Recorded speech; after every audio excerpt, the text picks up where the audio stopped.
partir de demain dans Paris, il ne pourra plus l'utiliser comme il le souhaite. Trop vieille, donc trop polluante, d'après la mairie. C'est pas l'âge de la voiture qui doit déterminer si elle peut rouler ou pas, mais si elle est apte avec le contrôle technique. C'est une voiture à essence, pas une diesel.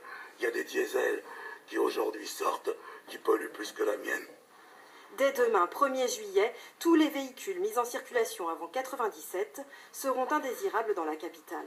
Voitures, deux roues, utilitaires, au total 800 000 véhicules ne pourront plus circuler de 8h à 20h en semaine.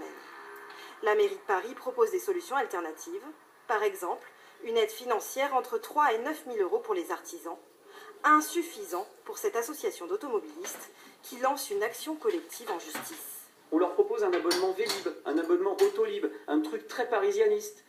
Mais qu'est-ce qu'il fait, l'habitant qui vient de Coulommiers, par exemple? Lui, il a 70 km à faire pour venir à Paris. Il n'y a pas d'Autolib, il n'y a pas de Vélib. Il ne va pas prendre un vélo pour les faire les 140 km aller-retour. Selon la mairie de Paris, la première source de pollution atmosphérique est due au trafic routier. Cette mesure n'est donc qu'une première étape. La prochaine étape, c'est l'an prochain, en juillet 2017, donc avec des restrictions de circulation qui porteront sur les véhicules diesel d'avant 2001. Et nous avons donc graduellement, comme ça, chaque année, des étapes supplémentaires qui interviendront. Pour rouler avec son véhicule dans Paris en semaine, Bertrand Rosenthal profitera d'une tolérance jusqu'au mois d'octobre.